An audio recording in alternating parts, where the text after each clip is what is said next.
Student कैसे हैं। मैं अभय सांडिल्या फिर से एक बार एटॉमिक स्ट्रक्चर में हम लोग आते हैं और उसमें बताया था पिछले क्लास में प्लैंक्स क्वांटम थ्योरी। आज जो है स्टूडेंट फोटो इलेक्ट्रिक इफेक्ट बता रहा हूँ, ध्यान दीजिएगा, हर चीज़ आपको आसानी से समझ में आएगा। Photo electric effect.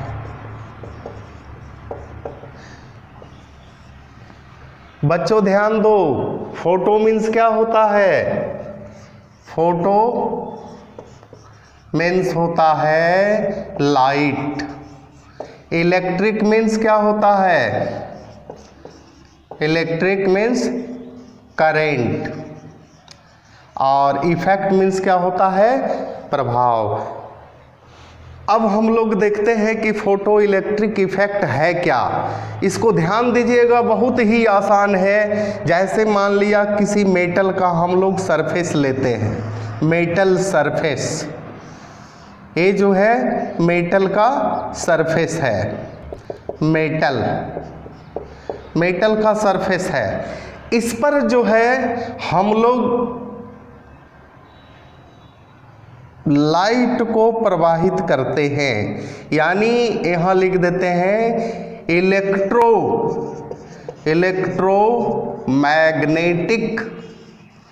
Magnetic radiation, या इसको आप ऐसे भी लिख सकते हैं EMR, इलेक्ट्रोमैग्नेटिक रेडिएशन, जो हाई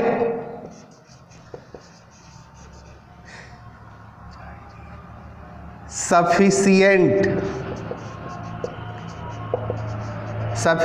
हाई फ्रीक्वेंसी है, जिसका फ्रीक्वेंसी क्या है? हाई है। फ्रीक्वेंसी हाई है, इसका मतलब एनर्जी भी हाई है। पिछले क्लास में मैंने बताया था कि डायरेक्टली प्रोपोर्शनल क्या होता है?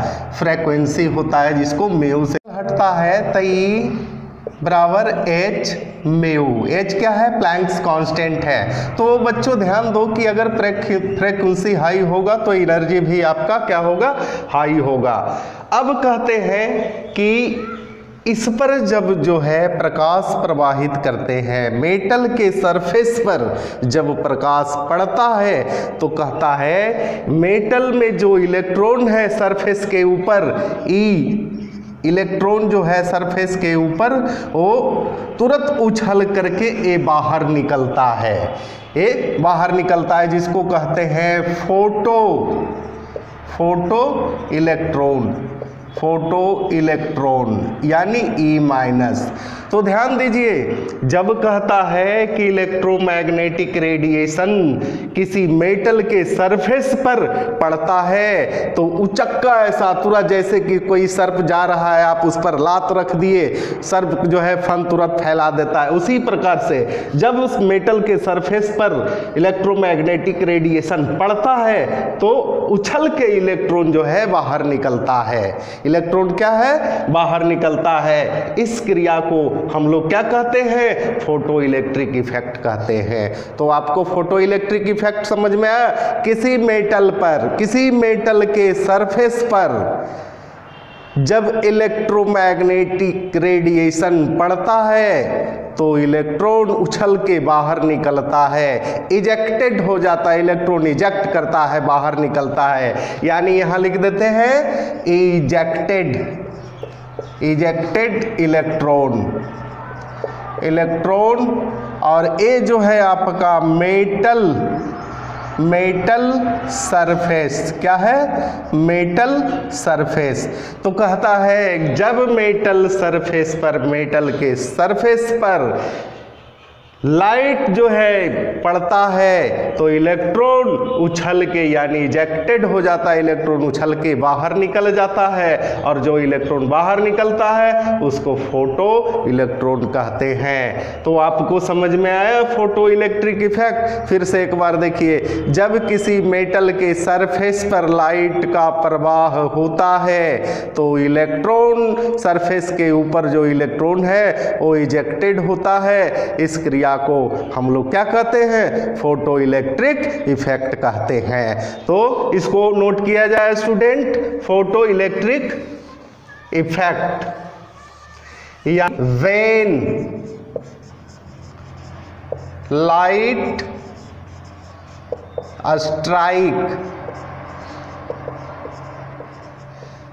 strike the metal surface,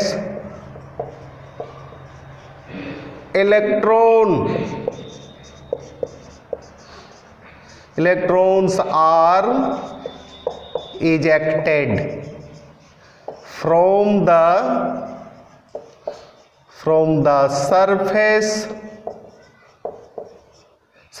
of the metal. This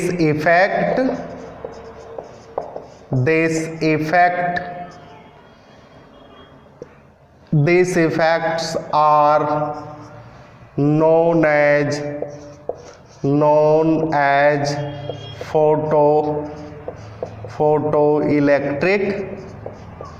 photoelectric effect. तो आपको समझ में आया फोटोइलेक्ट्रिक इफेक्ट? कहता है when light strike the metal surface, जब लाइट जो है मेटल के सरफेस पर स्ट्राइक करता है तो कहता है इलेक्ट्रॉन्स आर इजेक्टेड, इलेक्ट्रॉन बाहर निकलता है from the surface of metal, metal के सरफेस में जो इलेक्ट्रॉन है वो बाहर निकलता है। This effects are known as photo electric effect. इसी इफेक्ट को हम लोग क्या कहते हैं? फोटो इलेक्ट्रिक इफेक्ट कहते हैं। यानी प्रकाश जो है सरफेस पर पड़ता है तो इलेक्ट्रॉन उछल करके बाहर निकलता है, और जो इलेक्ट्रॉन बाहर निकलता है उसको हम लोग क्या कहते हैं? फोटो इलेक्ट्रॉन कहते हैं। तो समझ में आया बच्चों फोटो इलेक्ट्रिक इफेक्ट क्या है? फिर से एक बार ध्यान दीजिएगा। जब किसी मेटल के सरफेस पर लाइट को प्रवाहित करते हैं तो मेटल के सरफेस पर जो इलेक्ट्रॉन चिपका हुआ है उछल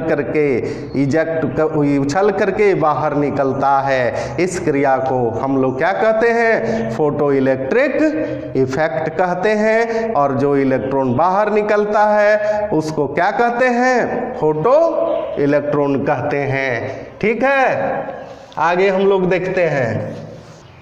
अब बच्चों थोड़ा सा ध्यान दीजिए, मेटल सरफेस को हम लोग फिर एक बार लेकर के आते हैं। ध्यान दीजिए, बहुत ही इंटरेस्टेड टॉपिक है। ठीक है, जैसे है मेटल सरफेस, इसमें इलेक्ट्रॉन है मेटल के ऊपर सरफेस पर। अब कहता है कि इसमें जो है a beam of light electromagnetic radiation पड़ता है तो ये जो है इलेक्ट्रॉन इजेक्टेड होता है, photo electron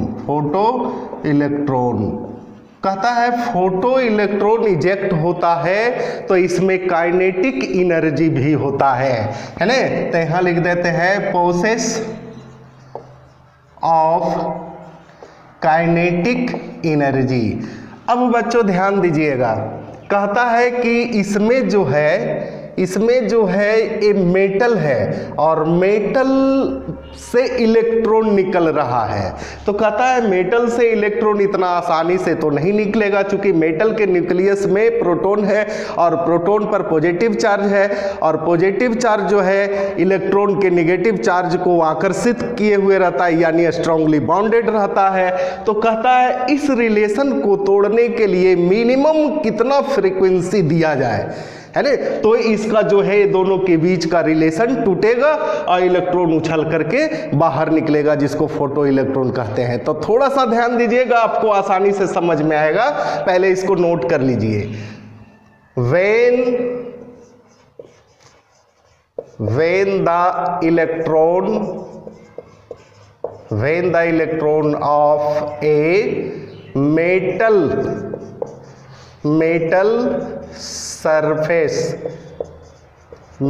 surface are exposed to the to the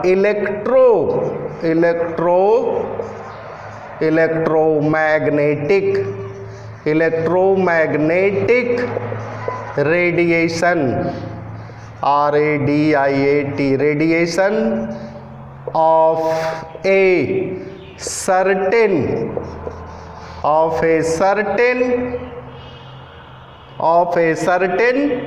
minimum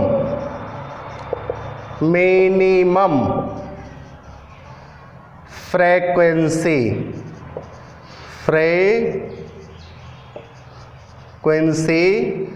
the electrons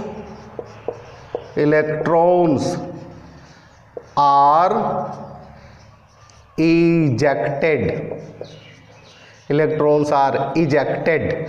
अब यहाँ ध्यान दीजिएगा कि when the electron of a metal surface are exposed to the electromagnetic radiation of a certain minimum frequency, the electrons are ejected।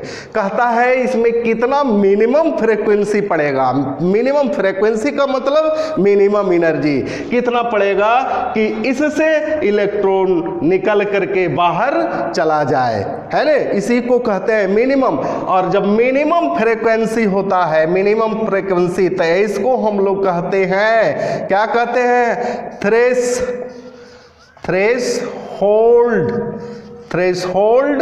Frequency भी कहा जाता है, frequency भी कहा जाता है, थ्रेशोल्ड फ्रीक्वेंसी कहा जाता है। तो बच्चों यहाँ जो है थ्रेशोल्ड फ्रीक्वेंसी, इसको हम लोग म्यू, या आप मिनिमम फ्रीक्वेंसी को म्यू से रिप्रेजेंट करते हैं, तो यहाँ कर देते हैं म्यू नोट कर देते हैं, यानी ई बराबर क्या होगा, एच म्यू नोट। अब यहाँ देखिए इसको हटाते हैं तो ये क्या हो जाएगा, डायरेक्टली प्रोपोर्शनल म्यू नोट हो जाएगा। यानी अब यहाँ देखते हैं कि E बराबर एच म्यू नोट है और ये मिनिमम फ्रीक्वेंसी है यानी थ्रेशोल्ड फ्रीक्वेंसी है, तो यहाँ भी E नोट हम लोग कर देते हैं एच म्यू, यानी ये क्या हो गया, थ्रेशोल्ड एनर्जी हो गया। यहाँ थ्रेशोल्ड एनर्जी भी आप नोट कर सकते हैं, थ्रेशोल्ड एनर्जी। तो कैसे हुआ बच्चों थ्रेशोल्ड एनर्जी, आपको समझ में आया? अब हम लोग थोड़ा सा और देख लेते हैं बच्चों, ध्यान दीजिएगा। अब बच्चों यहाँ हम लोग ने मिनिमम फ्रीक्वेंसी एनर्जी को निकाला, लेकिन जैसे हम लोग जो है मेटल के सरफेस पर, मेटल के सरफेस, मान लिया इस तरह से भी सरफेस को हम लोग बना सकते हैं, इसमें इलेक्ट्रॉन इलेक्ट्रॉन इलेक्ट्रॉन इलेक्ट्रॉन, इसमें जो हम लोग फोटोन यानी इलेक्ट्रोमैग्नेटिक रेडिएशन जो हम लोग प्रवाहित कर रहे थे और इलेक्ट्रॉन इजेक्ट होता था, तो इसमें जो है हम लोग क्या लिखे थे, सफिशिएंट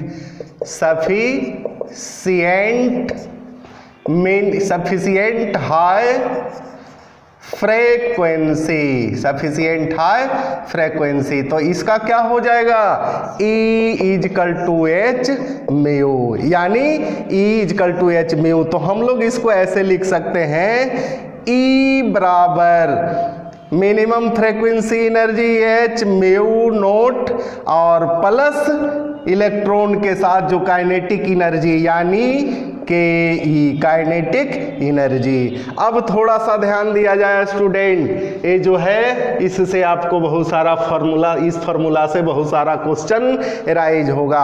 अब यहाँ जो है हम लोग लिख देते हैं एच म्यू बराबर एच क्या मिनिमम फ्रीक्वेंसी या थ्रेशोल्ड फ्रीक्वेंसी वाला एनर्जी को लिखते हैं प्लस के ई।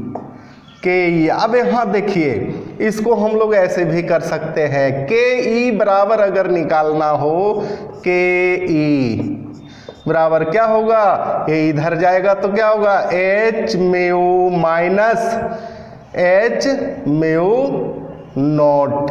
ठीक है, अब काइनेटिक एनर्जी बराबर आप लोगों ने पढ़ा होगा, ऐसे आगे हम लोग पढ़ाएंगे, हाफ एम भी होता है, हाफ एम वी स्क्वायर, यानी M V mv² by 2 kinetic energy के जगह पर बैठा है स्टूडेंट। अब यहाँ जो है, यहाँ ऐसे भी हम लोग लिख सकते हैं mv² बाई 2 बराबर h mu minus h mu naught. अब ये जो है स्टूडेंट, ठीक है, इसको हम लोग जो है वर्क डन भी कहते हैं, वर्क फंक्शन भी कहते हैं। ठीक है, यहाँ W यानी वर्क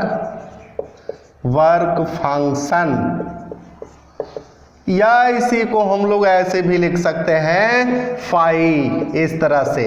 तो यहाँ हम लोग बैठा देते हैं, ये तो आपका काइनेटिक एनर्जी है के ई बराबर एच म्यू माइनस डब्लू, यही फॉर्मूला हुआ स्टूडेंट। और इसी फॉर्मूला पर आपको बहुत सारा सवाल बनेगा, इसमें दिया हुआ रहेगा, वर्क फंक्शन दिया हुआ रहेगा, काइनेटिक एनर्जी निकालने के लिए कहेगा, या फ्रीक्वेंसी दिया हुआ, इसमें किसी एक का निकालने के लिए कहेगा। तो हम लोग लिखते हैं क्वेश्चन। हाँ student, what is the minimum energy that photon must possess in order to produce photo electric effect with platinum metal. इसके बाद कहता है the threshold frequency for platinum is इतना।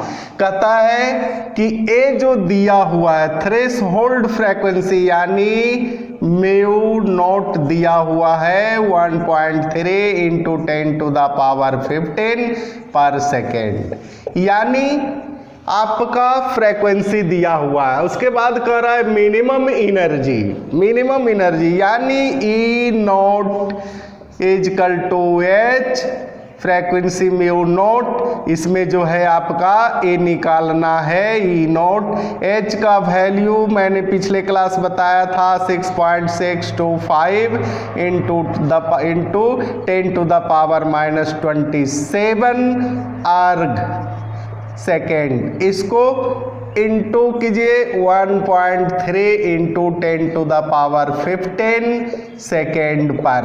अब इसको जो है गुना कर दीजिए 6.6 इंटू 6.6 इंटू 1.3 और इंटू 10⁻27 और यहाँ जो है प्लस 15 क्या होगा,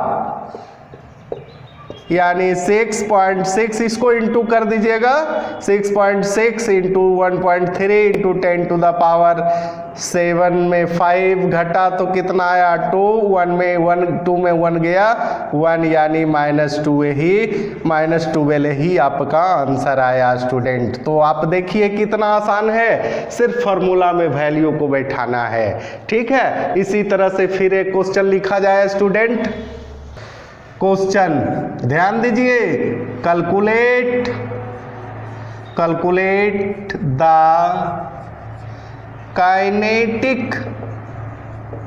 काइनेटिक एनर्जी इंटू 10⁻⁻8 cm। अब स्टूडेंट यहाँ ध्यान दीजिएगा, क्वेश्चन कह रहा है कैलकुलेट द काइनेटिक एनर्जी, और मैं बताया था अभी तुरंत इसको बताया कि हाफ mv² यानी mv² by 2 equal to H mu minus work done. ठीक है, और ए पूछ रहा है तो इसको हम लोग डायरेक्ट के ई लिखते हैं, के ई। अब इसमें स्टूडेंट खाली इसमें देखिए कि दिया हुआ क्या क्या चीज है, तो ये डब्लू दिया हुआ है, कितना दिया हुआ है 3.62 10⁻⁻12 अर्ग, ए दिया हुआ है। इसके बाद कहता है वेवलेंथ दिया हुआ है, यानी लेमडा दिया हुआ है 5.5 इंटू 10⁻⁻8 cm। अब देखिए यहाँ जो है फ्रीक्वेंसी दिया हुआ है, फ्रीक्वेंसी है, और यहाँ वेवलेंथ, इसको हम लोग फ्रीक्वेंसी के जगह पर लिखते हैं के ई एच, और फ्रीक्वेंसी बराबर पिछले क्लास में बताया था सी बाई लेमडा, तो यहाँ हम लोग लिखते हैं C by lambda minus work done. अब वर्क फंक्शन है स्टूडेंट। अब इसको देखिए के ई, अब इसमें वैल्यू बैठा दीजिए, के ई एच 6.6 इंटू 10⁻⁻27, उसके बाद सी आप जानते हैं 3, स्पीड ऑफ लाइट पिछले क्लास बताया था 3 इंटू 10⁻10 cm/s।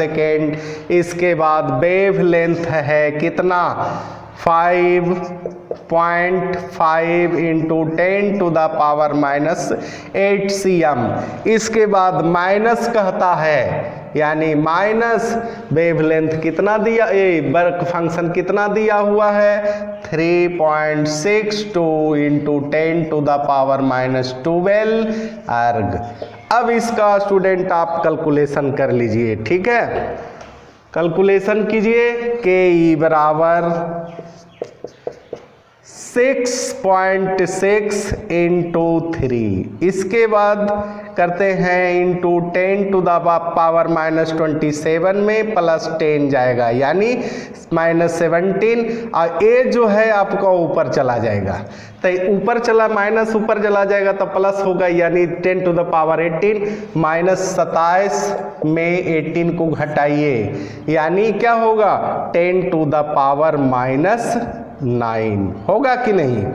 अब जो है इसको कर देते हैं 5.5 और ए माइनस है यहाँ 3.62 इंटू 10⁻⁻12। अब देखिए इसको, इसका कैलकुलेशन आप कर लीजिए, यानी छोतिया 19.5 इंटू 10⁻⁻9 और माइनस 3.62 इंटू 10⁻⁻12, और इसको डिवाइड करके इंटू करके इसमें माइनस कर दीजिएगा। जो स्टूडेंट आएगा, जो आंसर आएगा स्टूडेंट, वही आपका इस क्वेश्चन का आंसर हुआ। तो आपको समझ में आया, सिर्फ इसमें जो है फॉर्मूला में आपको वैल्यू पुट करना है। और स्टूडेंट कोई भी प्रॉब्लम हो हम तक पहुंचाने का कृपा करें, अगली क्लास जो है उसको सोल्व कर दिया जाएगा। इसी के साथ धन्यवाद।